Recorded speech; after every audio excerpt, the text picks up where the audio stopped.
Hi guys! Thanks so much for your patience while I filmed and loaded up a new crochet tutorial. I've actually been taking a lot of videos of my non-crocheting adventures, but since I promised in my previous video that this video would be about crocheting, I just didn't post anything at all. So if you guys follow my blog, you know that I've been working on a couple projects with Pocky.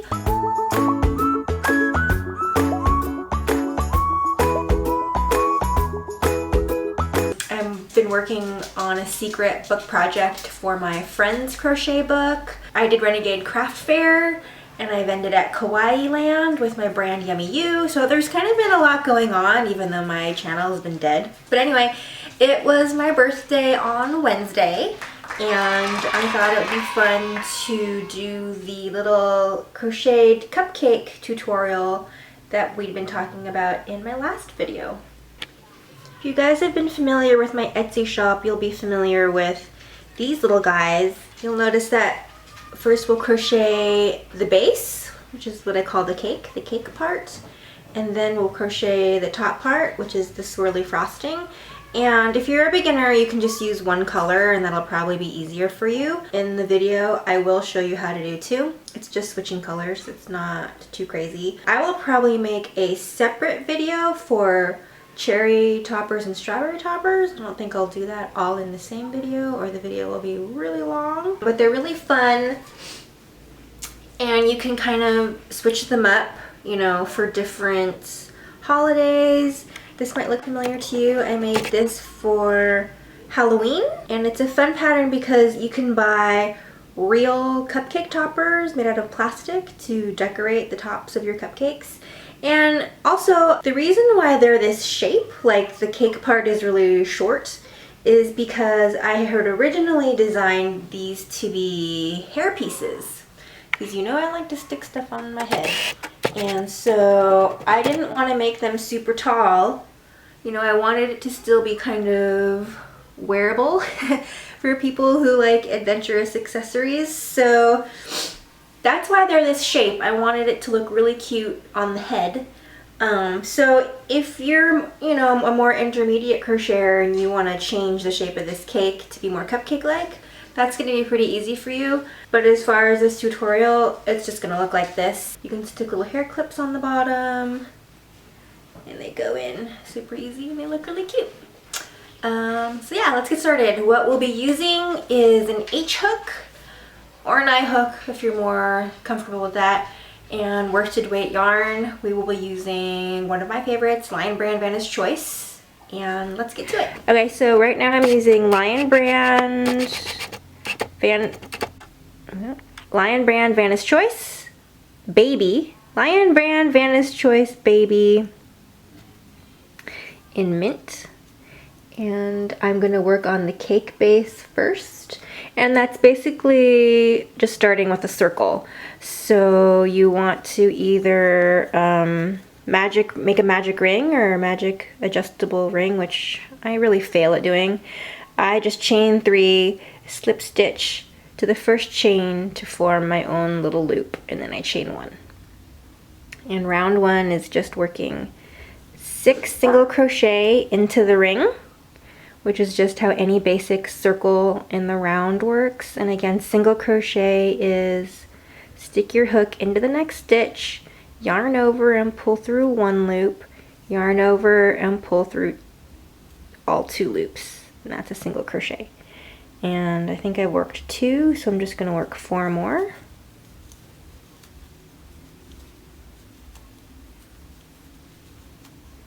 Okay, and there are 2 ways of making a circle. One way is joining with a slip stitch to the first stitch. But for this tutorial, we're just going to work in a spiral, which means you don't join with a slip stitch at the end of each round. And if you don't know what that means, don't really worry about it right now. So just round 1 is complete. There's 6 single crochet in it. Now you're starting round 2. You might want to use a marker. I don't really use a marker for small projects like this, but if you're not used to working in the round, you should use a marker so you know what round you're working on. So this is round 2, and we're just going to work 2 single crochet in each stitch around. So there's 2 in one, and here's 2 in the next stitch, here's 2 in the next stitch, and you just do that 6 times. And you'll have a total of 12 single crochet stitches. Okay, it'll look something like this. And you're gonna start round 3, and that's going to be 2 single crochet in the next stitch, and then 1 single crochet in the next stitch. And you repeat that pattern 6 times around.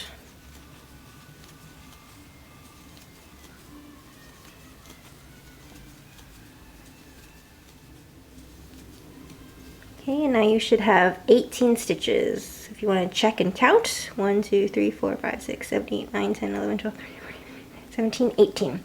Now you're on round 4. And in round 4, the motif that you repeat 6 times is 2 single crochet in the next stitch, and then 1 single crochet each in the next 2 stitches. And you repeat that motif a total of 6 times.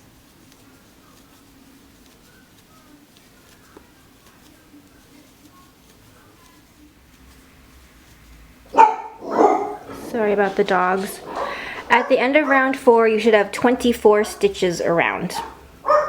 Now you're at round 5, and the motif is 2 single crochet in the first stitch, 1 single crochet each in the next 3 stitches.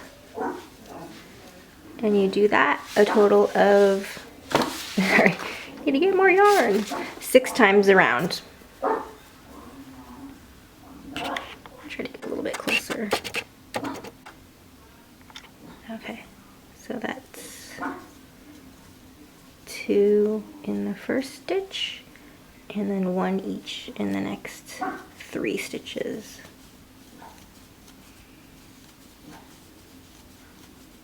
After round 5, you should have 30 stitches around. And now we're going to work round 6. And round 6 is 2 single crochet in the first stitch, 1 single crochet each in the next 4 stitches.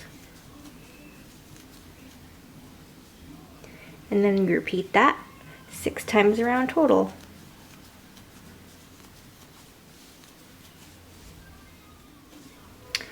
So this is the end of round 6, and you should have 36 stitches around. And we've just completed the top of the cake.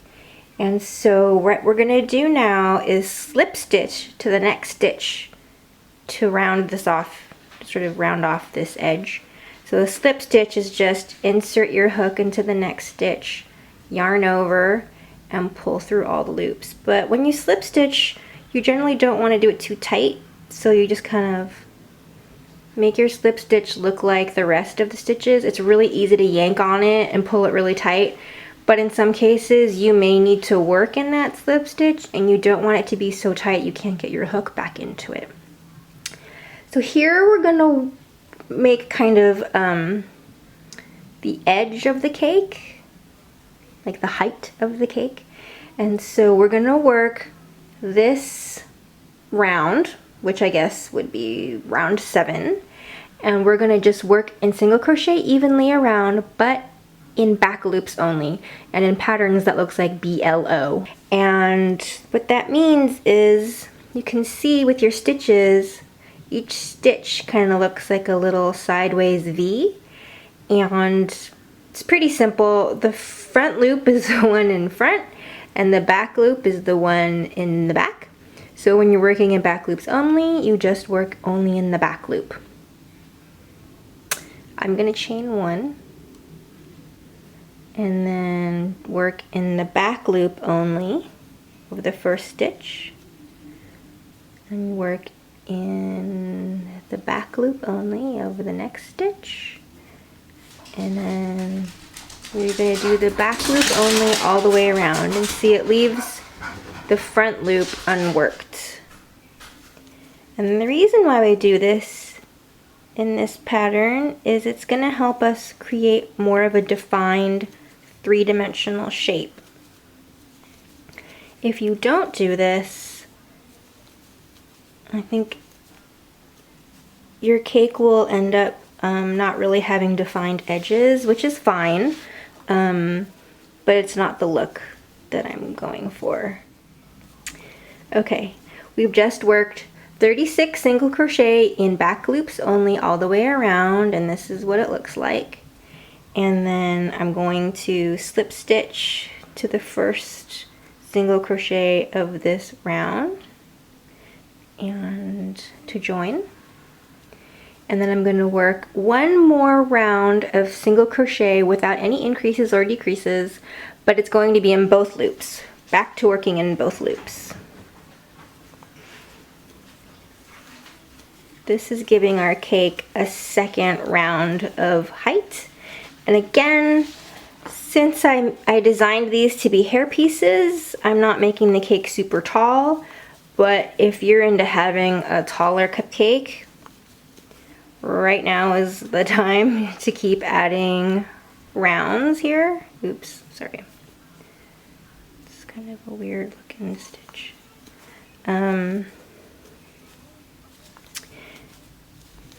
And I know cupcakes are generally narrower at the bottom and wider at the top. And if you have the skills to do that, what I would do is make the base that we're working on right now maybe just like, instead of 6 rounds around, I would do maybe like 4. And then when you're working on the height of the cupcake, like I am right now, I would slowly increase the stitch count, because then your frosting piece will still fit on top, since the frosting was designed to fit a circle that's 36 stitches around. You'll see, this is all her like mumbo jumbo for her beginner, but yeah. Just stick with the pattern if you're a beginner for this one. Okay, and then slip stitch to the first single crochet of the round to join. So to create the bottom of the cake, we're going to start decreasing our stitch count. You're basically just going to create another piece that looks like this, but we have to decrease now. And you're also working this round in back loop only to help us create that ridgy effect again. And we're going to, there are a couple different ways to decrease, like SC2 together or single crochet 2 together. For this pattern, I personally use the invisible decrease, so I'll just show you that because it's the one I use, but you can really decrease however you know how. But in round 9, the decrease must be in back loops only. Oops. Okay. So here we are at round 9. Okay, so I'm going to chain 1, and then you insert your hook into the back loop only of the next stitch, and then you go and put your hook into the back loop only of the following stitch, which is a little awkward, but if you don't crochet too tightly, it should be fine. And yarn over and pull through 2 loops, and then yarn over and pull through 2 loops, and that's where you've just created a decrease. And in the still in the back loop, it's 1 single crochet in the next 4 stitches, and you repeat that a total of 6 times around. So here's your invisible decrease, and then 4 single crochet evenly in the back loop.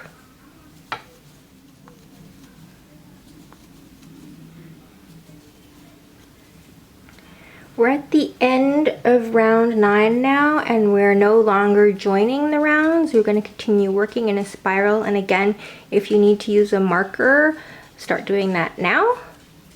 And this is now round 10, and you're going to work in both loops of the stitch now for the rest of this piece of cake. And the motif is going to be your invisible decrease, and then 3 single crochet evenly in both loops. For invisible decrease, you always only work in one loop and not both. You could work in both if you want, but it's kind of hard and weird and it's really bulky and strange. And when you're making 3D items, there's always going to be a front and a back to your piece, or an outside and an inside, or a right side and a wrong side. And for me, as you can see, I always prefer the right side of the work, which is what's facing you. I prefer that to be the outside of all my 3D pieces. So that means when I work invisible decrease, I only use the outside loop, because then the loop that's left over is hidden on the inside and you can't see it. So for me, invisible decrease is picking up a front loop, picking up the next front loop to make the decrease. And whether you have the right side or the wrong side as the outside of your piece, I think is partly personal preference. It just depends which side of the stitch you like the look of. But in a particular pattern, whether you turn it inside out or not can also affect the shape of what your piece looks like. So you might want to pay attention to what the designer's intention was, because the shaping on your piece could end up looking really different. So for any of my patterns, unless I really specifically state it, my right side is always the outside, because I just like the look of those stitches. I don't really like the look of how it looks on the other side. So, but again, that's personal. This is round 11 and the motif is decrease. Oops. Invisible decrease, and then single crochet in the next 2. Decrease, single crochet in the next 2, again for a total of 6 times. This is the end of round 11 and you should have 18 stitches. I'm tucking that initial tail in so we don't have to look at it, and it's taking shape, right? It's looking pretty good. We're still decreasing, we still have a hole to fill here. We're going to decrease, decrease, and then work 1 single crochet. And you're gonna decrease, and work 1 single crochet. And again, repeating this for a total of 6 times around. Yeah, there should be 12 stitches at the end of round 12. At this point, before the hole gets too small, you want to put a little bit of stuffing inside. And again, since this is for a headpiece, I want this to be pretty flat and there's still something that has to sit on top of it. So I don't want it super puffy, but I just want to put enough stuffing in there where it still looks like, a little hockey puck. So get a tiny bit of stuffing. I mean, like really a tiny bit of stuffing. You do not want it to be overstuffed at all. You just want to barely like give it some shape. I'm sorry, this is weird for me because I'm like hugging the camera. My arms are around my tripod and it's hard to like maneuver things sometimes. So kind of like spread that around if you can. Like squish it around, break it up. Again, you don't want it to be too puffy. You want some like even distribution in there, but you don't need a lot. You just need it to kind of look like that. Okay, I might stick in a little bit more because of the edges, but again, a little bit, like I'm really not sticking that much more in. I'm gonna make it even so your cake is not lumpy. And then we're gonna work the last round of this cake. Stick your hook back in. And round 13 is simply decreasing 6 times. So 6 invisible decreases all in a row. Okay, so that's 1, 2. Okay. So you have 6 stitches in the round now, and then to join, you slip stitch to the first single crochet of the round, and that's it. So now you're going to break off, leaving like, I don't know, like 10 inches to work with. Remember again, to break off, you just yarn over one final time and pull your tail all the way through. So you still kind of have this hole, right? This still looks kind of weird. Grab my tapestry needle, and in patterns, this often, they tell you to weave your tapestry needle through the remaining 6 stitches and pull to close. And this is how I normally do that. So you have your tapestry needle and you go into the next stitch, and I do this would be the front loop, or whatever the outside loop is, the front loop.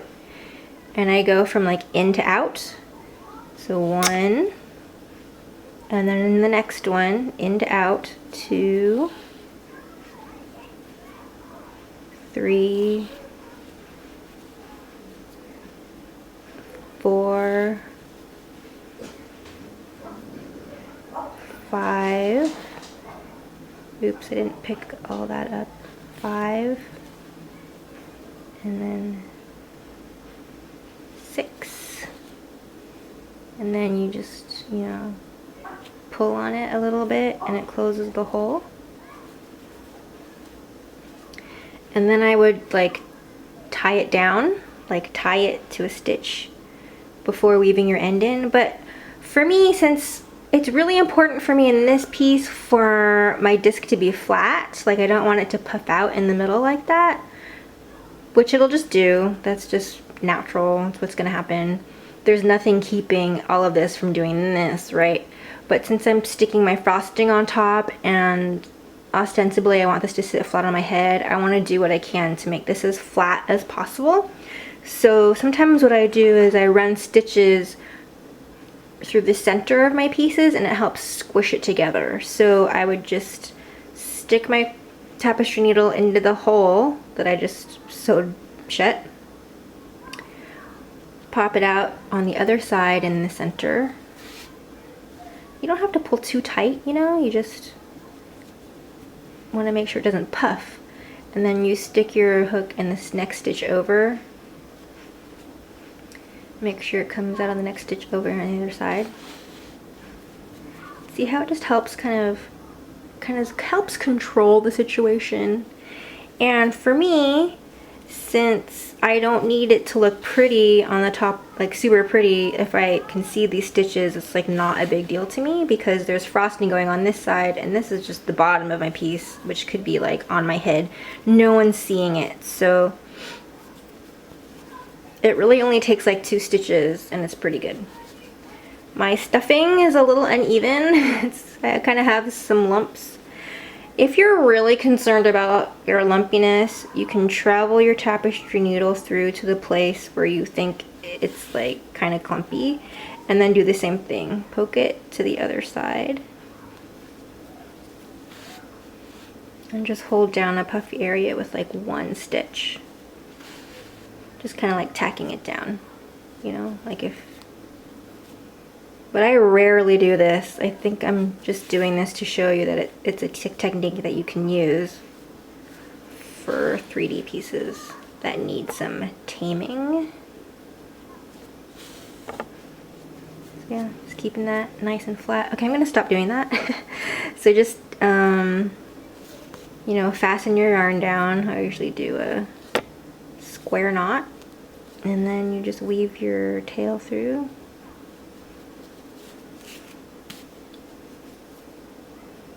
Weaving it through my crochet work. And then trim it. Yep. So your little cake platform is done. So for the frosting or the whipped cream portion of this cupcake, this color is Lion Brand Vanna's Choice Baby in Pink Poodle. You can work this part in just one color and it looks absolutely cute. Or you can stripe 2 colors, which I think shows off the ridges really nicely. So I'm gonna stripe with Vanna's Choice in white. It's a new ball. Just kind of pulling that out and getting that ready, which I should have done beforehand. Okay, this is a hot mess and I hope you can't see it. All right. So the technique that we're using is just working in back loops, which I do a lot. How I do a lot of frosting-y projects. It's how, if you have my book, it's how I created the frosting on the hat. So it's like this really basic technique that I use for a lot of things.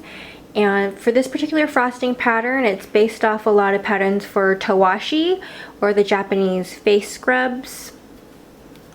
It's the same concept and it just looks like a really cute dollop of frosting.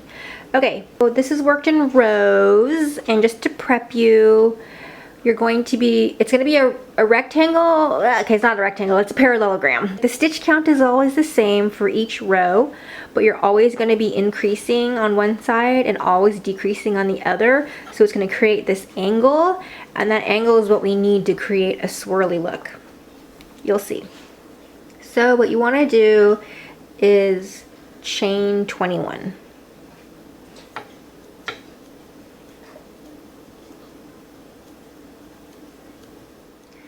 And row 1 is just skip the first chain and then single crochet evenly across all this stuff.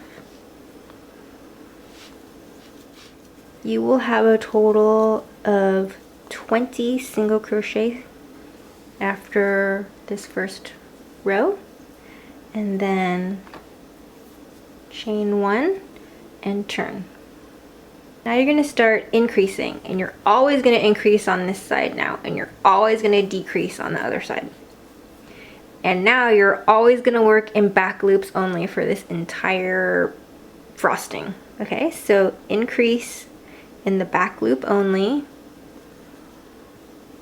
So you work 2 single crochet in the first stitch, and then you just work, remember, back loops only, evenly.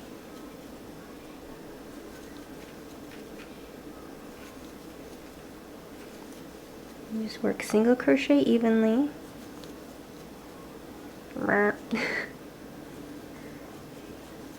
For 17 stitches. And thank you for your patience. Okay, so we have 2 stitches left, and then we're gonna decrease. So you can either single crochet 2 together, or you can invisible decrease. You can do whatever you want. Since I've been doing invisible decrease, I'll probably just keep doing that in the back loop. So stick your hook in the next stitch, and then stick your hook in the following stitch, yarn over and pull through 2 loops, yarn over and pull through 2 loops, and that's your decrease. So you still have 20 stitches after row 2, but your increase happened here and your decrease happened here. Okay, so if you're just gonna work in one color, just keep working in one color. But if you want to stripe your color, this is the moment.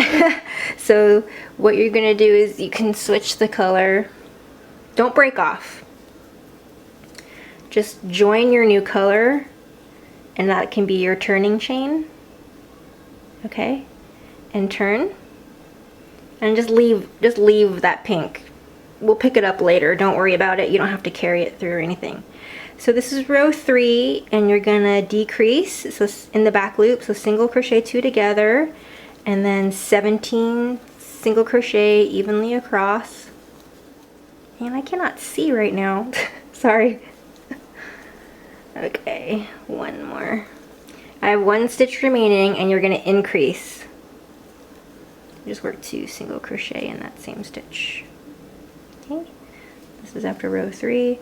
So this is how it's gonna go. Row 3 is your odd row, right? And you started it with a decrease, 17 stitches evenly, and then an increase. And on your even rows, you start with the increase, and then the 17 stitches across. And you should have 2 stitches remaining, and that's where you're going to work your decrease. You just keep repeating this motif, okay, until you have completed 22 rows. And again, if you're switching colors, you're going to switch colors every 2 rows. So you would just drop whatever color you're working, pick up the new one, chain 1 to pick it up, and don't pull too tight. I mean, this yarn does have to travel a little bit, so don't leave it too tight or too loose. Just leave it just perfect, and it won't show later, so don't worry about it looking funky. It will be hidden later. Okay, so then you decrease 17 across, and I'm not going to film me doing this whole thing because it's the same thing over and over, so let's skip to the end of row 22. So here I am at the end of row 22, and as you can see, the I don't know, it looks like a parallelogram, and all the ridges really show off the striping in a really nice way. And if I were only working in one color, I would break off after row 22, but break off leaving like a lot of yarn, maybe like a yard of yarn to do your sewing. But since I'm working with 2 colors, I'm gonna work one more round, because otherwise I'd be sewing 2 pinks to 2 pinks and it's not as pretty. So since I'm striping 2 colors, I'm going to work row 23. But again, if you're not striping, all you're doing is 22. So since I am striping, I'm going to break this off just enough to weave in. But if you worked in one color, you leave yourself more like a yard of yarn. So with your second color, you're going to work one last row, row 23, and that will be a decrease. Remember, still working in back loops only. 17 single crochet evenly across, and then 2 single crochet in the last stitch. And then, yeah, break off, leaving like a yard of yarn for sewing.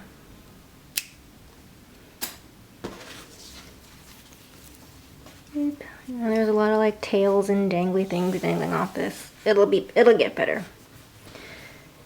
Here is where the magical parts happen. So what you're gonna do is find your tapestry needle somewhere, floating around all the stuff in your kitchen. Okay, so the tapestry needle. The reason why you need a really long yarn tail is because instead of just whip stitching this together, I'm going to double whip stitch or use 2 whip stitches per crochet stitch, because I think it looks cleaner. It'll look more like you're mimicking another row of single crochet. You'll see what I mean. So what you're going to do is you're going to turn this parallelogram into a tube. You're going to stitch the last row to the first row.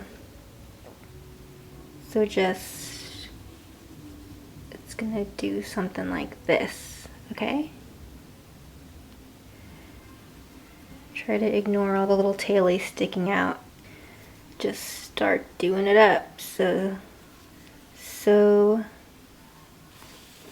2 whip stitches each for each stitch. You don't have to double whip stitch. I just think it looks better, and if it's the way that I do it, it's how I'm gonna teach you how to do it. But also with this stuff, you can kind of do whatever you want, right? It's creative. You can do whatever look you like the best. I'm just showing you the look that I like the best. So you're gonna keep sewing stitch for stitch. Row 22 or row 23 to round 1 or row 1. I keep saying round. I'm having like a weird brain fart.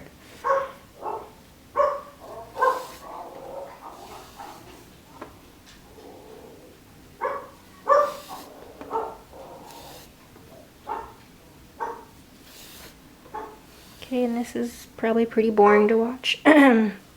So you can see using 2 whip stitches kind of creates this V pattern, which I think mimics single crochet, and I think just looks nicer. Okay, dogs are barking, bye. So here I am, I just finished whip stitching that together.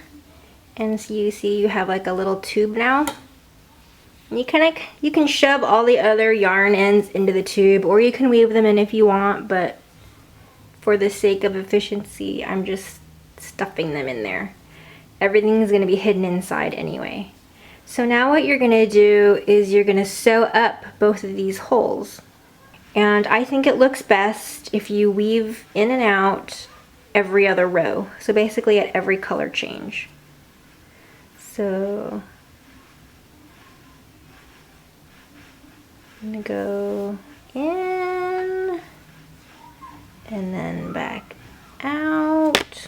Oops. Pop right out of my tapestry needle. Back out. And back in. You can kind of hide all the loops from when you were changing your colors. That can all just end up inside.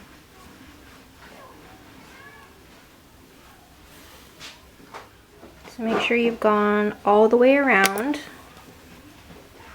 And then you just pull. You can see how that all just kind of swirls together. And because I'm a little bit anal, I tie this down so that I know my swirl is never gonna unswirl. Sorry, I hate banging against the camera.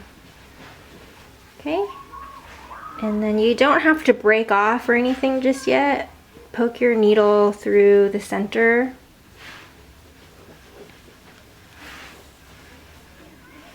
So you can sew up the other side. So stuff all these stupid tails inside. They're so annoying. I hate them. No one likes weaving in ends. That's like the worst part of crocheting. Let's just pretend they don't exist. And just anywhere, just start weaving in and out again every other row.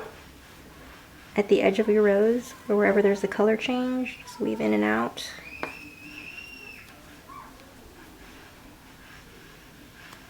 Sorry, I keep getting out of the frame. It's just easier for me to look at the real life thing rather than through the LCD screen, but then I don't know that I'm out of frame. We've gone all the way around. Just give it a pull. You can pull tight, nothing will happen. See how there's that beautiful swirly top? Oops. At this point you can pick which is the top and which is the bottom. This to me is looking more beautiful. So again, I like to tie it down. Sorry about the dogs, guys. Sorry. And then you can poke it back through the bottom to weave it in, since I think this is the top. Weave your end in through the bottom. This can be as ugly, whatever, because it's hidden. No one's gonna see the bottom part. Where'd my scissors go? I don't know where anything is. When you find your scissors, just trim that. Oops. And your frosting is done and it looks super cute. And I wrote this pattern so that this frosting would fit well on top of your cake. Okay, so if you deviate any stitch counts, these pieces might not fit as well together. If you use different weights of yarns, like if you use all the same weights of yarns, it should turn out the same and fit well. But if you start using, like, you know, a different weight of yarn for the cake and a different weight of yarn for this, it's not going to fit right. So please use the same weight or know how to adjust your gauge. There you go. So what I do is, if you could sew these two pieces together, I think it ends up warping everything. It'll end up warping your frosting. It won't look as cute and puffy. I straight up just use hot glue. It's a decoration, it goes on your head. People are probably not chucking it in the washing machine. So just get a hot, like a ring of hot glue here. Not too close to the edge, you don't want to see the hot glue. A ring of hot glue. Put this right on here. Kind of hold it still until it dries. There's a place on this cake where we joined our rounds, and you can always make sure that's at the back. Like if you're doing a hair clip, I always make sure the join is at the back. You can pick the prettiest part of the frosting to be the front. You can throw some sprinkles on there. It is looking a little bit plain, so I still think I'll keep the strawberry tutorial a separate video. But let's throw on a cherry. Let's make a little cherry for the top. So for the cherry, I'm still using Lion brand Vanna's Choice. This is Scarlet. Can't find the end. I just pulled this off the shelf. Sorry, this is like the worstly organized tutorial that you've ever witnessed in your whole entire life.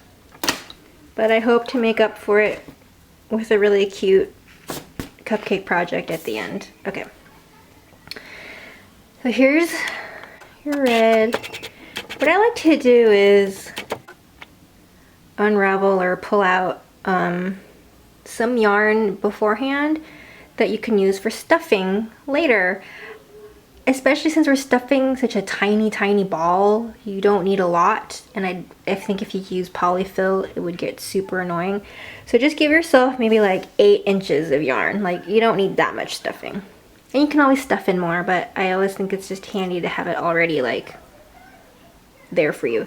So make a magic circle or magic ring or chain 3, slip stitch to the first chain and form your own ring, which is what I do. Chain 1. So for the first round of the cherry, oops, hold on, I have some weirdness. Intern! Just kidding, I don't have one. Okay. I have some weirdness and ruining my yarn. Okay, so 6 single crochet into your ring.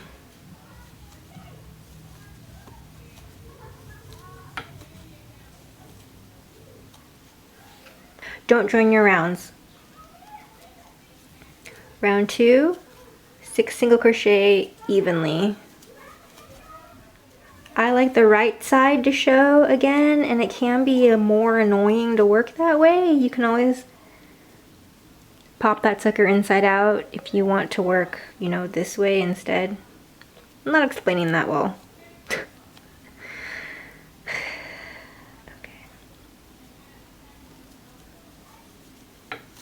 Work one more round of 6 single crochet evenly. I wrap that initial tail that I left around my finger to kind of help wad it up and then get it in there. Now I'm just going to slip stitch to the next stitch and break off. Break off, leaving like a foot of yarn, like a little over a foot. Break off.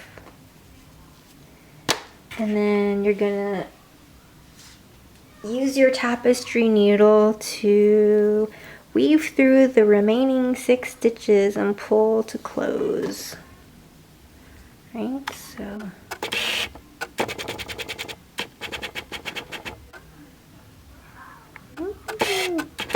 lens is focusing very well today. Anyway. Looking kind of funky because your yarn's sticking out, but just make sure you're weaving through those top 6 remaining stitches. 1, 2, 3, 4, 5, 6. Make sure all that stuffing is stuffed in there. Pull it tight. Tie it down.